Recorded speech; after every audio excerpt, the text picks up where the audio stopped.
Welcome to the Sensitive Warrior, where feeling everything is your superpower.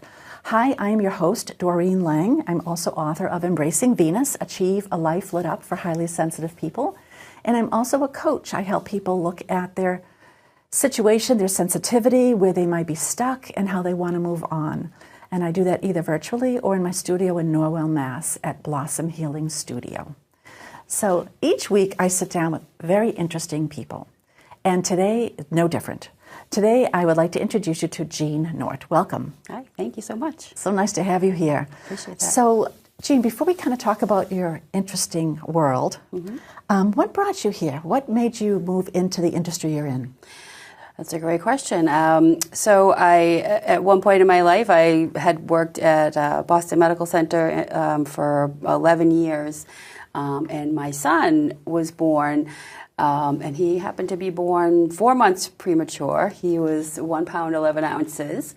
Yep. That's little. It was a challenge, yes. And thankfully, he is amazing. You know, great. 6'1", beautiful, oh my gosh. incredibly intelligent. And we were so fortunate for the outcome because, we didn't think that was going to be the outcome back really then. So we were very fortunate. And so because of that, I decided I had to move closer to home.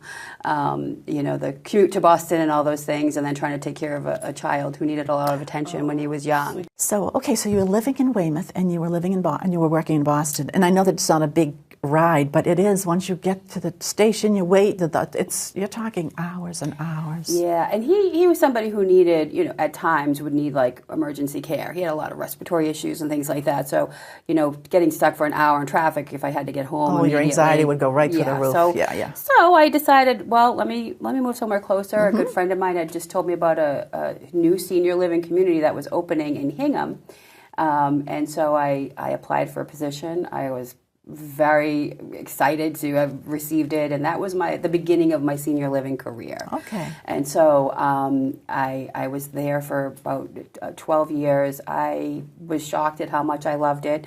Honestly, I feel like sometimes your profession chooses you more than you choose it. And so I really did just end up loving it, and the people I worked with really made the difference. I feel like when you're in senior living, a certain type of people kind of come to that same place. In Hingham. So you were in Hingham for 14 years. I worked at this place for 12 years. Okay. And unfortunately, at the time, it was back when the housing crisis hit, 2008, the corporation, they ended up going bankrupt. And so lots of people lost their jobs. And I was a very visible person in that community, and I loved working there, and, really kind of went above and beyond, and realized that I ended up losing my job because many of us were laid off, and I was devastated. I was devastated. So I took 6 months off and said to myself I wasn't going to go back into that kind of world. I was going to do something different. I went and applied for a job at another senior living community. And you got it. And I told myself, even on the ride there, I was not going to take it. And I did, of course. Met a wonderful person there, and he helped encourage me to move into the next level. And he helped promote me to executive director at that community. And that's kind of where it is, and I've been doing that ever since. So you just recently opened up Cornerstone in Weymouth. Yeah. Now, how new is that building? So we've been open since January this year. Fresh and new. Fresh and new. It's absolutely beautiful. The architecture is amazing. It's just gorgeous. But at the end of the day, it's not the building that I think makes us so special and unique. It's the people that work and live there. And we have just been having so much fun at this community. The truth is, without a doubt, this is the best job I have ever had. And I feel like that not just for myself, but the people who are working with me, most of them came with me and I've worked with for many years. That's how it works. And we are having so much fun at this building. It's different because it's all independent living. I've always worked in, I've done strictly memory care, CCRC, and I've done, buildings that had all 3 levels of care, including memory care and assisted living. But by far, this is we're having having such an amazing time. So IL, you love IL, yeah. Yeah. So I was an executive director at a couple of different places in Marshfield and whatnot, and then I got a position as a GM over at Oak Point. Yeah. And Oak Point is strictly independent living, and it was when I left. We had 1,280 homes. It was 1,000 acres and 55 miles of road. We had our own post office, our own denitrification system. Town. They call me the mayor. Yeah. They call me the mayor. Mayor Lang. Yeah. So I can only say that and share that with you because I know when it's a great day, and I know the pain. I'd have one gentleman come in, and he would come with his wife, and she'd always say to me next to me, she'd say, "I'm sorry," because he would just be so angry. And he wasn't angry at the landscape, and he was angry he was getting older, and he was uncomfortable, and he needed to talk, and he just somehow really just wanted to see me. I need to see her. And he'd come in and sit, and I'd say, and it's hard getting older. And I said, I totally get it, and you have no patience for people that aren't going to do a good job in your landscape. He'd say, I always feel better talking to you. Then he'd leave. Yeah. And I wasn't really being full of baloney with him. Right. I really understood that you start to really understand the world in which you live, don't you? Absolutely. And then we're not getting younger, so we think, I want to be very respectful because I want to be treated the same way. Absolutely. So you must bring, if you love it like this, you must just bring such a glow to that building. I like to think that I do. I think that, again, I work with like-minded people too, and that's the key for me. It's knowing that the people that I work with, I can totally count on. If I'm not there for a day, I know I don't have to worry. And same with those people. And one of the things the residents and their families will tell you is that we all do everything. You would never hear anybody in this building say, that's not my job. I know, it's not aggravating it to hear is, that. and it's like, That went away years ago, didn't it? It did, thankfully. And I think that, because at the end of the day, we're people taking care of people. And exactly like you said, how do you want to be treated when you get older? And again, I'm already starting to feel the aches and pains of aging. I want to be treated well now. Never mind when I get older. Exactly. And so, these people are people who have done amazing things in their lives, even if it was raise children or being a homemaker. Behind these people. But some of them are, maybe a housekeeper, but they're also CEOs of banks and military people. And they really, honestly, it's not hard to do. Just like you had mentioned, they really just want, to tell their stories or speak to somebody about something and just giving them a few minutes of attention and listening. It's everything. And you know what? It's everything. And when you build those relationships with people, truly build them, you've won them over. You have a friend for life, really. You do. And even if you, as a community, if we make a mistake on something, they don't care because they're happy there, because they're loved and cared for, truly. And so it really is. We just had a big party last week. We've done these summer concert series. Oh, great. And they've been awesome. So we have like a 2-hour entertainer there, and then we, last week the theme was Italian, so we decorated, the whole building in Italian theme and had an amazing buffet, and we all served the residents, and, then we work as a crew to clean it all up, and they just have so much fun spending time with each other, being treated special, having a special event for them. And, we use that also as a marketing tool to have people come in and enjoy it.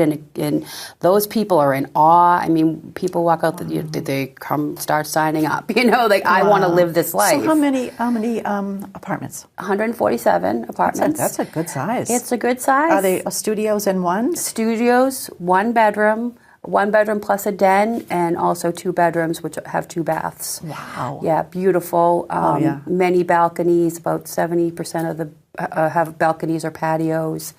Beautiful courtyard area with a pickleball court and bocce ball, fire pit. So it's just beautiful. Beautiful landscaping.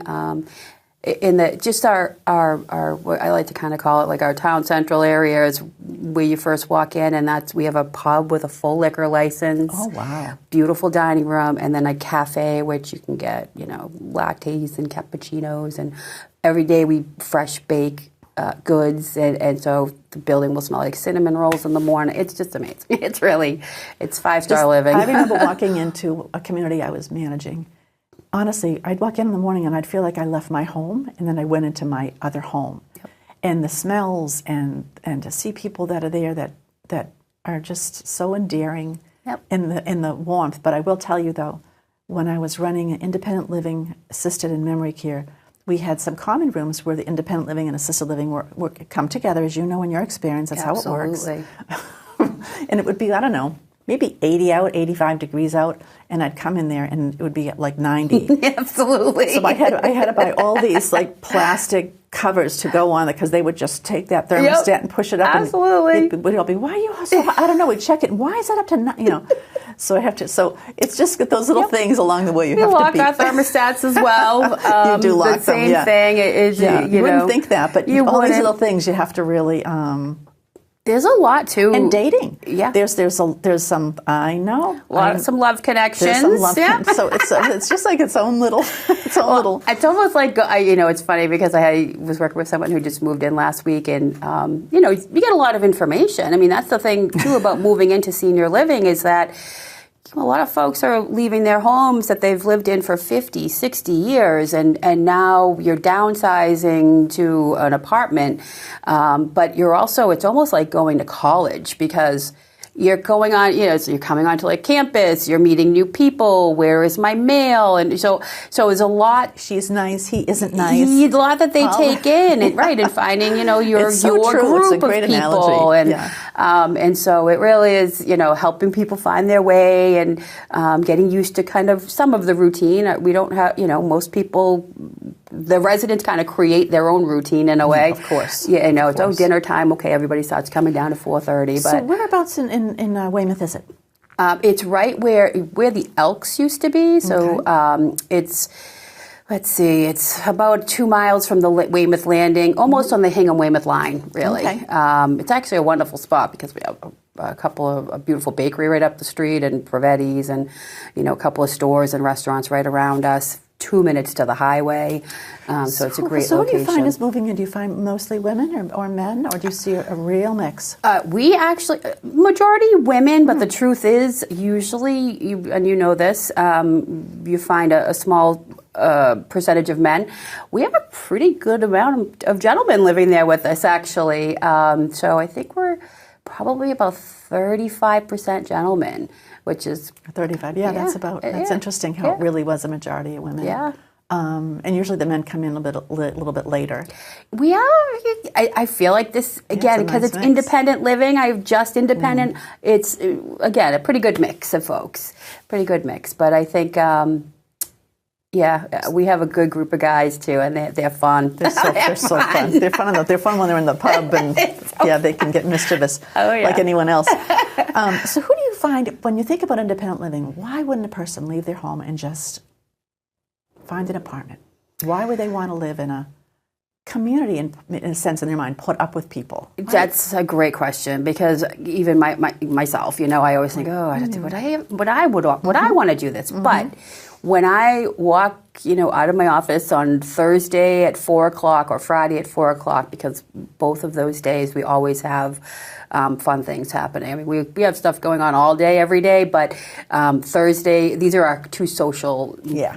End of the day and the end of the week. And, when I walk out and I see tables full of people playing games and then the entertainer shows up and they're having a fun little beverage, in the pub, and you see that the opportunity to socialize and not have to drive anywhere, because half our people don't even drive. So you can walk out of your own front really door special. To go down the hallway and still engage with people and have fun without, sitting in your home, your apartment alone, watching TV. Yeah. Show after show after show, and then maybe looking out the window. And that's the difference between, a regular apartment building. You don't really have that much socialization happening or events and activities happening. No.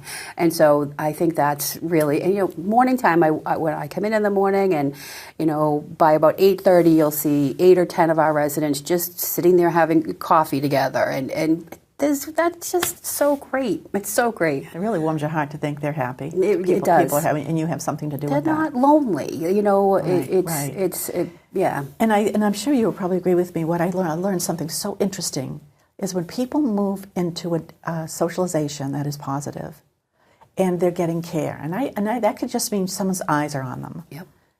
People live healthier longer. Absolutely.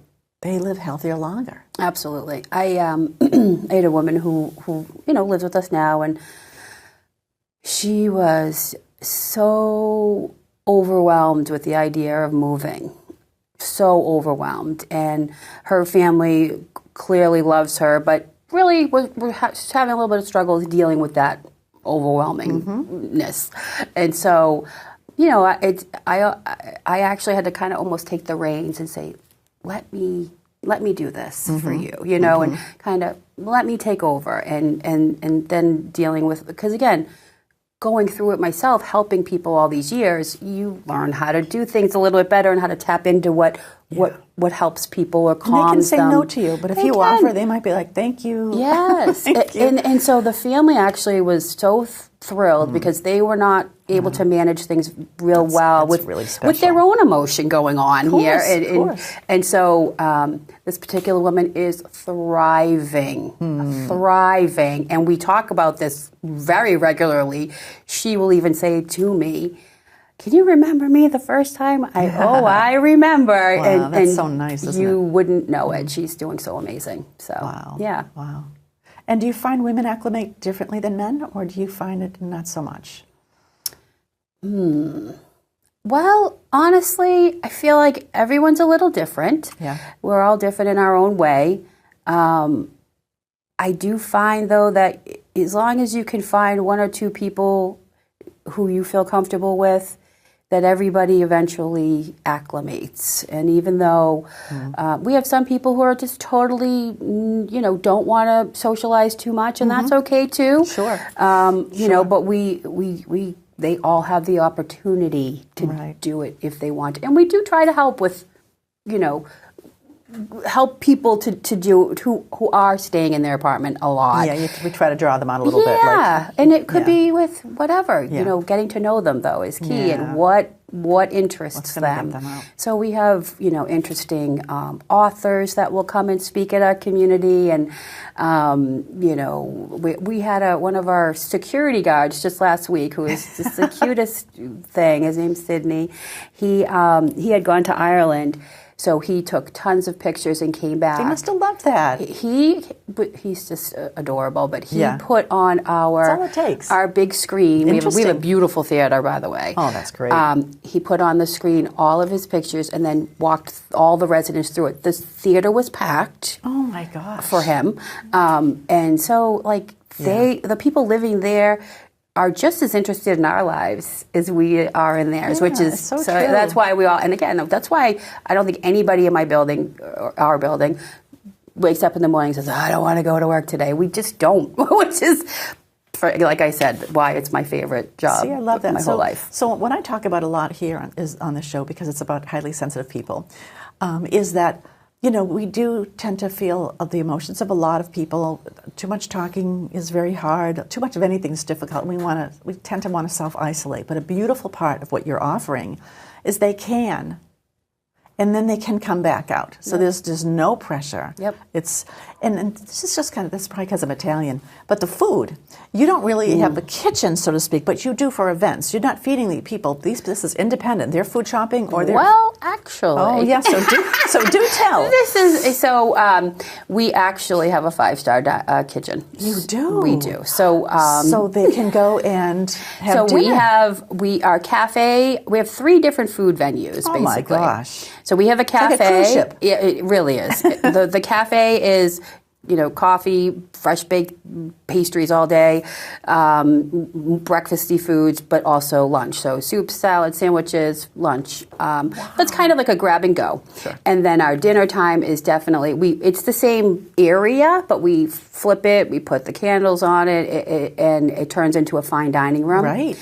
And our That's menu. Right. I forgot about that. Yeah. Our menu is amazing. So our chef, her name is Samantha. She actually is, she was the executive chef at Burton's in Hingham. Yum. We stole her. Oh, boy. And so I can tell you that without a doubt, our culinary department Oh my God! I'm really surpassed. is amazing. So what happens? Do they kind of have to reserve?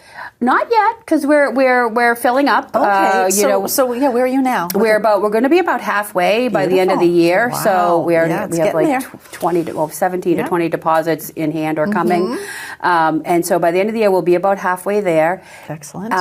But so they don't have to so make we reservations don't have to yet. make reservations. They could just kind of. We may come to a point where we have like a 4:30 seating and a 6 o'clock seating, but. Again, it's kind of people are so far so good. We have plenty of space right now. It's all working out well. I love it. I remember when I was at ED in Marshfield, and it was independent assisted in memory care. Yep. And the interesting thing about that is that a lot of people will have their mom or dad come in, and they really aren't independent. Right. Yep. Which you see. They need extra TLC in many different areas. That's correct. So one day, one woman came down. She made a reservation. She always had a different gentleman with her, which is always because of Snickers and she cute, you know. She was a wicked woman, you know. But what's really neat was which was neat looking back. But then, of course, it was really a challenge. She came down in her little nightgown. Yeah. And that's when we knew because we had concerns, and that we needed to reach out to her family. But you know what?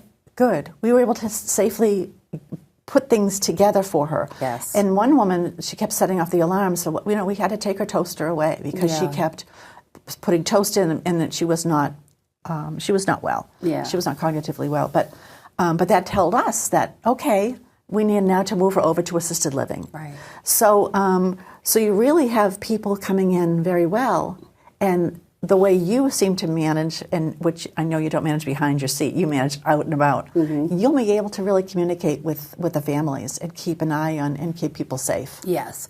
So because we're independent living, it's a little more tricky sometimes. It is. So what we do is by having really good relationships with families and people who bring their loved ones, to live with us, just, we have to always be mindful of our residents' privacy.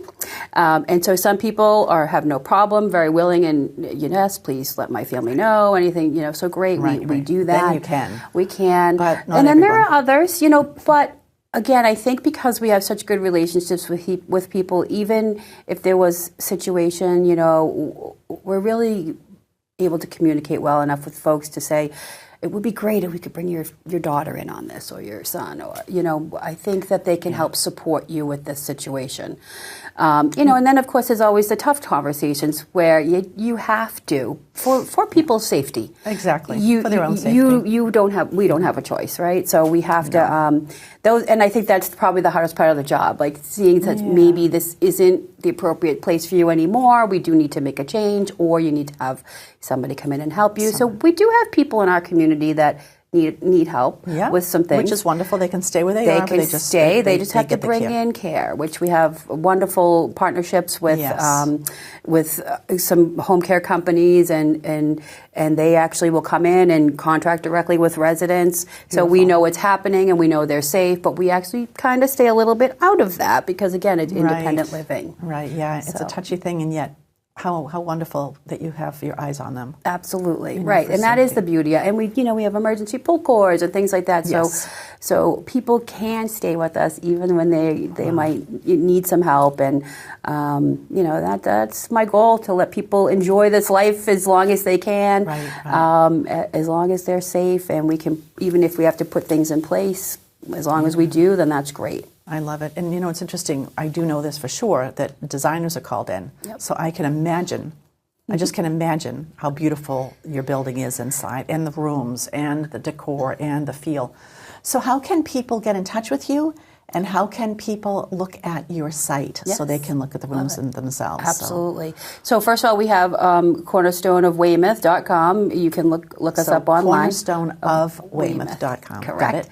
And then also we have a Facebook page, same thing, under Cornerstone of Weymouth, which is a great place to really look at things because all of our fun events are on there. Excellent. Lots Facebook. of beautiful pictures. Yeah. And then you can also, we would love more than anything for people to come in, and that's because until you truly experience it, again, we don't have to pressure people into moving in. The truth is, it's a we want to share what we have to offer. But we also are not going to, we're not that fast and loose sales pitch. That's not how we do things. They know. They do. Just how they feel. When you walk in, you get the feeling, and like I said, wonderful. just in the last 2 months, I think we'll be up to somewhere around 20 deposits. It's in the last 2 months. Well, you know what? You're doing some very important work. Thank you. Really Thank you important very work. much. I appreciate that. This has been so nice talking with Thank you. you. It sounds like a really special building. It really does. I mean, I know it's probably beautiful and feeling your warmth about it. And then the events, you just want to keep it going. Yep. It's a lot of fun there. It is. So, it is. Yeah. And I highly encourage anyone to come see us. Call me, talk to me, or my sales and marketing so how do they folks. get in touch with you? Yeah, you could just go online. Our phone number is 857-216-7007. I also have an email address, which is pretty easy, jnorte@cornerstoneofweymouth.com as well. And give us a call. We'd love to have you in. Thank you so much for coming on and taking your time from your favorite Thank place. You.